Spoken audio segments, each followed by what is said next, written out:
या फिर हम लेज़र करवाएं, बहुत ज़्यादा कन्फ्यूजन होती है और काफ़ी कॉम्प्लिकेटेड इश्यूज़ हो जाते हैं। सो आज की वीडियो में मैं यही चीज़ें एक्सप्लेन करने वाली हूँ अपने पर्सनल एक्सपीरियंस के साथ। अगर आप लोग भी इंटरेस्टेड हो तो ये आपने वीडियो एंड तक क्लास में देखनी है, अदरवाइज जस्ट स्किप इट। अस्सलाम वालेकुम जी, I hope you all are doing great. Welcome back to my channel, welcome back to another video.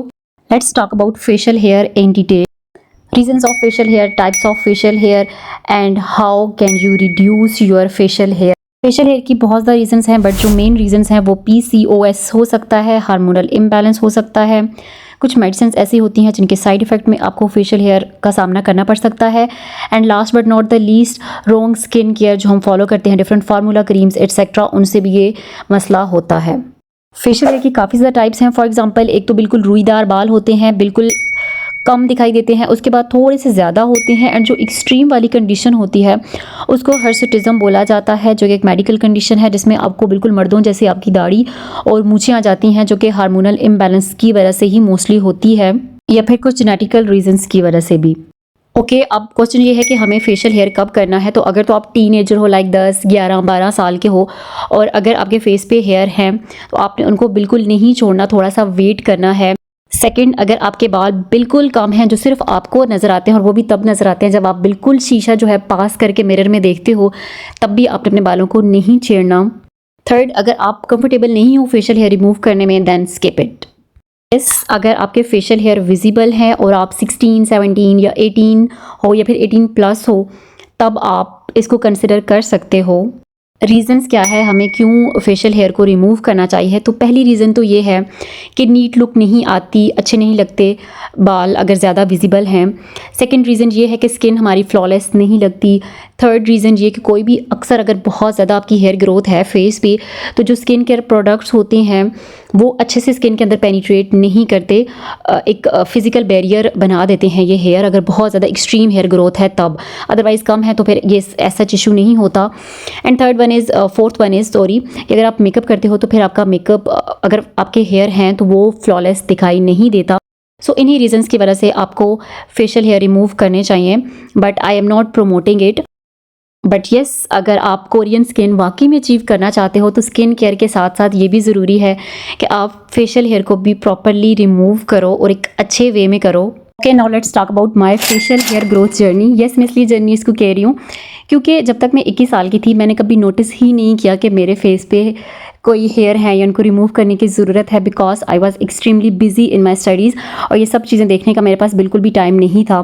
फिर अचानक से मेरी शादी हो गई एट द एज ऑफ 21, और उस वक्त ना पता नहीं मेरे जहन में क्या आया कि मैंने खुद ही से वैक्स स्ट्रिप्स ली। एक यूट्यूब की वीडियो देखी थी, ट्यूटोरियल देखा, और वैक्स स्ट्रिप लेके बिल्कुल जो बाल नहीं भी थे ना उनको भी मैंने रिमूव करने की कोशिश की, और काश अगर मैं वो ना करती तो आज मेरी स्किन पे बाल ना होते, बट हो गया था।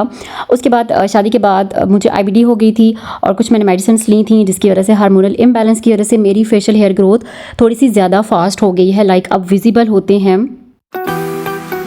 अब मेरी चीक्स पे भी विजिबल होते हैं, और थोड़े थोड़े ना फोरहेड पे भी होते हैं। 4 साल हो गए हैं मैं वैक्स ही कर रही थी। 21 से मैंने स्टार्ट किया और अब मैं 25 की हूँ, तो मैं इस दौरान 4 सालों में मैं वैक्स ही यूज़ कर रही थी, और वैक्स में मैं अच्छी खासी प्रो हो गई थी। छोटे छोटे स्ट्रिप्स में उसको काट के, छोटे छोटे पीसेस में काट के मैं यूज़ कर रही थी। और जितनी भी अगर मेरी आप पुरानी वीडियोज़ देखो तो मैंने आप लोगों को रिकमेंड भी किया है कि आप लोग वैक्स ही करो फेस के लिए। अच्छा, वैक्स जब मैं स्ट्रिप्स की सूरत में यूज़ करती थी, अगर एक वैक्स का जो पीस है मैंने उसको एक दफ़ा जस्ट यूज़ किया तो वो तो प्रॉपर्ली हेयर रिमूव हो जाते थे, बट अगर उसी जगह से मैं दोबारा वैक्स का वो पीस लगाती थी तो मेरी स्किन बहुत दफ़ा जली है, उस पर निशान पड़ जाते थे। और फिर वो निशान ऐसे होते हैं, हाउ टू एक्सप्लेन इट, के लाइक वो ना पापड़ी सी ऐसे बन के खुद उतरते हैं। आप कुछ लगाने पे वो ठीक नहीं होते, हफ्ता 1.5 हफ्ता तक वो ब्राउन सा निशान रहता है, उसके बाद वो खुद ही ड्राई होके वो उतर जाता है। आई होप कि आपको ये पॉइंट समझ आ गया होगा। वैक्स से जब आप हेयर रिमूव करते हैं तो वो जड़ से निकलते हैं, रूट से वो निकलते हैं, इसलिए जो उनकी ग्रोथ होती है वो थोड़ी सी स्लो होती है। आते हैं, ये नहीं है कि वैक्स से आप करोगे तो आपके बाल आएंगे ही नहीं, बाल आपके हर सूरत में आएंगे, बट उनकी ग्रोथ जो है थोड़ी स्लो हो जाती है, और वो तकरीबन 25 20-25 दिन तक मेरे थोड़े थोड़े विजिबल होते थे और ऐसे ही रुईदार जो बाल होते हैं वो आ जाते थे। और फिर थोड़े थोड़े लाइक थोड़ा सा एक पार्ट से आ गया, थोड़ा सा दूसरे पार्ट से आ गया, एक दफ़ा सारे नहीं आते। वैक्स से ये बात होती है, चाहे जब आप वैक्स करने के बाद आप अपने फेस पे ऐसे हाथ लगाओ तो ऐसे कोई चुभन सी फील नहीं होती, पॉकीनेस फील नहीं होती, स्मूथ ही रहता है फेस।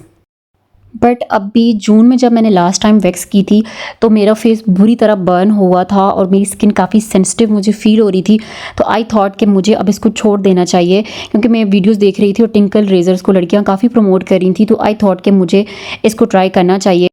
बट मुझे डर भी लग रहा था कि बहुत ज़्यादा फेशियल हेयर ग्रोथ जो है वो फास्ट ना हो जाए, मर्दों की तरह बाल ना आ जाए, वो मोटे मोटे बाल ना आ जाएं, दाढ़ी मूछें ना आ जाएं। काफ़ी ज़्यादा डर थे मेरे माइंड में। बट खैर मैंने 5 जुलाई 2024 को फ्राइडे के दिन मैंने लाइफ में first time Tinkle razor use की। और ये वाली मैंने टिंकल रेज़र यूज़ की जो कि टिंकल रेज़र के नेम से ही मार्केट में अवेलेबल हैं। आई थिंक 150 में ये आपको 3 मिल जाती हैं, या अक्सर सेल में 98 रुपीज़ में भी आपको मिल जाती हैं। आप इनका ब्लेड चेक करें, काफ़ी सीधा है, फ्लैट ब्लेड है। सारा फेस मैंने अच्छे से शेव कर लिया था, क्लीन कर लिया था, बट लास्ट में चिन के एरिया के पास राइट साइड पे मुझे थोड़ा सा कट लग गया था और मुझे थोड़ी सी ब्लीडिंग भी हुई थी इस ब्लेड की वजह से। खैर जैसे भी मैंने कर लिया और उसके बाद फिर तकरीबन तीसरे दिन मुझे चीक्स पे हाथ ग्लाइड करने के बाद मुझे फील हुआ कि कुछ नई चीज़ आ रही है, कुछ चुभन सी हुई। वैक्स में मेरा ऐसा एक्सपीरियंस कभी भी नहीं रहा, कभी भी न्यू बाल आते हुए मुझे ये फील नहीं हुआ। तो मैं डर गई थी कि अब मेरे बाल बहुत मोटे आने वाले हैं, मेरी दाढ़ी आने वाली है। और मैंने अपने फेस के साथ क्या कर लिया है, खैर एक हफ़्ता गुजरा तो वो अगेन वो नर्म हो गए, कोई भी ऐसा मुझे इशू अब फील नहीं हुआ। और आफ्टर 28 डेज़ बिल्कुल वैसे ही मेरे बाल आए जैसे कि वैक्स के बाद आते थे। कोई भी उनमें मोटे बाल नहीं आए, ज़्यादा बाल नहीं आए। जस्ट ये डिफरेंस है कि वैक्स में वो थोड़े थोड़े करके आते हैं और टिंकल रेज़र यूज़ करते हैं जब हम, तो वो ऊपर से कट होते हैं ना, तो वो एक साथ उनकी ग्रोथ होती है, इसलिए हमें ऐसा लग रहा होता है कि वो ज़्यादा आ रहे हैं, बट एज सच कुछ भी नहीं होता। सेकेंड टाइम मैंने टिंकल रेज़र यूज़ की है 1 अगस्त 2024 को, बट इस टाइम मैंने पिछला वाला रेज़र यूज़ नहीं किया। ये वाला मैंने टिंकल रेज़र यूज़ किया है जो कि फ्लेमिंगोस के नेम से आपको मिल जाएगा ईज़िली, किसी भी कॉस्मेटिक शॉप से या फिर फार्मेसी शॉप से मिल जाएगा। इसके आप रेजेस चेक कर सकते हैं, ये फ्लैट ब्लेड की तरह नहीं है, इसमें स्मॉल रेजेस हैं, काफ़ी सेफ़ टू यूज़ है, बहुत ही अच्छे से स्किन पे ग्लाइड करता है। इस पर आपकी जो ग्रिप है वो ईज़िली हो सकती है, फ्री स्टाइल नहीं है ये, तो कट वगैरह लगने के चांसेस भी बिल्कुल नहीं है, सेफ़ टू यूज़ है, बहुत ही अच्छे से इसने स्टोरी एंड हो जाती है। अब हम बात करते हैं कि आपने फेशियल रेज़र प्रॉपर्ली यूज़ कैसे करनी है।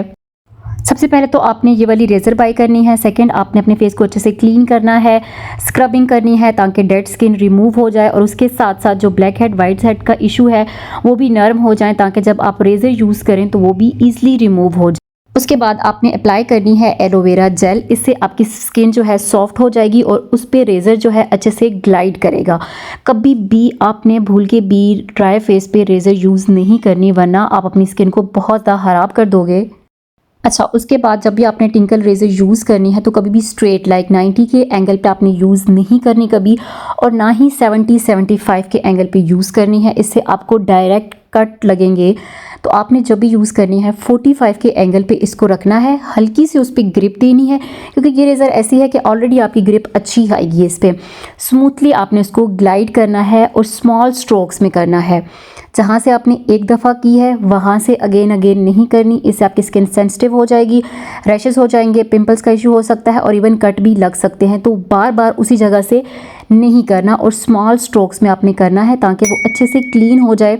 जेंटल रहना है और स्किन को आपने थोड़ा लिफ्ट करके रखना है, ऊपर की तरफ खींच के रखना है ताकि वो अच्छे से ग्लाइड हो। जहाँ पे हमारे ईयर्स के पास जो हमारे मोटे बाल होते हैं उन पे टिंकल रेज़र यूज़ नहीं करनी। उसके अलावा अपर लिप्स पे मैं आपको रिकमेंड नहीं करूँगी क्योंकि वो मोटे बाल होते हैं, तो उससे आपके मज़ीद मोटे बाल आ सकते हैं और इवन वो जगह बाद में ग्रीन लगने लग जाती है, तो वहाँ पे भी आपने टिंकल रेज़र यूज़ नहीं करनी। जो बिल्कुल नर्म बाल है वहीं पे आपने यूज़ करनी है। उसके अलावा जिन लोगों को जेनेटिकली इशू है, जैसे बहुत ज़्यादा आप लोगों के बाल है, like if you are suffering from hirsutism जिसमें बहुत ज़्यादा आपकी हेयर ग्रोथ होती है, तो I am not recommending you this razor. आप या तो अपने डॉक्टर के पास जाओ या फिर आप वैक्स का ऑप्शन भी ऑप्ट कर सकते हो या लेज़र की तरफ जा सकते हो, बट नॉट टिंकल रेज़र, क्योंकि उससे आपके बाल मोटे आएंगे, मज़ीद ग्रोथ होगी। So this is not for you. Okay, now let's talk about our game changer alarm, और जिसको हम फटकरी भी कहते हैं उर्दू में। ये आपने यूज़ करनी है। यूज़ कैसे करनी है कि जब भी आपने टिंकल रेज़र यूज़ करना है, फेशियल हेयर आपने रिमूव करने हैं, तो उससे तकरीबन 4 दिन पहले आपने इसको रोज़ वाटर में ऐड करके जेंटली अपने फेस पे अप्लाई करना है। तकरीबन 1 मिनट के लिए आप हल्के हाथों से मसाज करें, उसके बाद मुंह जो है अपना धो लें, दैट्स इट। और इसी तरह जब आप फेस पे रेज़र यूज़ कर चुके हैं, फेशियल हेयर रिमूव कर लें। अगेन आपने यही प्रोसेस करना है, बट अपनी स्किन के साथ आपने जेंटल रहना है, बहुत ज़्यादा क्वान्टिटी में आपने इसको यूज़ नहीं करना। फेशियल हेयर रिमूव करने से 4 दिन पहले आप इसको यूज़ कर सकते हो और दिन में जस्ट 1 दफ़ा, और फिर फेशियल हेयर रिमूव करने के 4 दिन बाद आप इसको यूज़ कर सकते हो। पूरा मंथ आपने इसको कंटिन्यूसली यूज़ नहीं करना।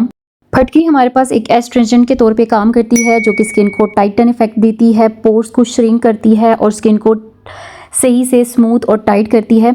जब हमारे पोर्स श्रिंक होते हैं ना, तो जो हेयर ग्रोथ होती है ऑटोमेटिकली कम हो जाती है। तो आप इसको अगर कंटिन्यूसली अपनी स्किन केयर में इंक्लूड करते हो, क्योंकि हम देखो लेज़र भी तो करवाते हैं और भी तो इतने पेनफुल प्रोसीजर हम लोग बर्दाश्त करते हैं, तो ये यूज़ करने में कितना टाइम लगेगा आपका?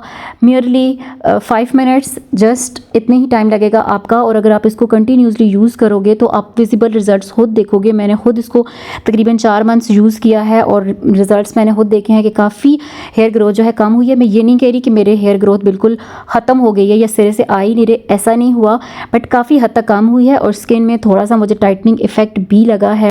बट येस, अगर आपकी स्किन बहुत ज़्यादा सेंसिटिव है, एक्सट्रीम उसमें रैशेज़ हैं, रेडनेस है, पिंपल्स हैं, एक्टिव एक्नी है, तो फिर मैं बिल्कुल भी आपको ये रिकमेंड नहीं कर रही। आप अपने किसी भी डॉक्टर से सजेशन लेने के बाद ही आप इसको यूज़ कर सकते हो, otherwise I am not recommending.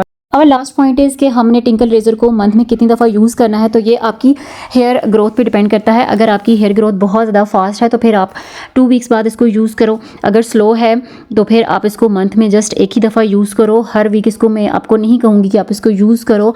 सो या this is it for today. मैंने पूरी कोशिश की है कि मैं सारे क्वेश्चन, जितनी भी क्यूरीज आप लोगों के माइंड में हो सकती हैं फेशियल हेयर को लेके या टिंकल रेज़र को लेके, वो क्लियर करने की कोशिश करूँ अपने पर्सनल एक्सपीरियंस के थ्रू। अब ये अपडेट भी हो सकता है कुछ मंथ बाद, शायद मैं कुछ और रिव्यू दे रही हूँ, बट अभी तक जितना मेरा एक्सपीरियंस है 4 सालों का वैक्स के साथ या 1 मंथ का टिंकल रेज़र के साथ, वो मैंने आपके साथ शेयर किया है। अगर आप मेरे चैनल पे न्यू हैं और ये वीडियो आपको अच्छी लगी है या इसका एक पॉइंट भी आपके लिए इंफॉर्मेटिव था, तो इसको लाइक कर दें, मेरे चैनल को सब्सक्राइब कर दें। मिलते हैं नेक्स्ट रिव्यू वीडियो में, तब तक के लिए अपना बहुत सा ख्याल रखें। अल्लाह हाफिज़, टेक केयर।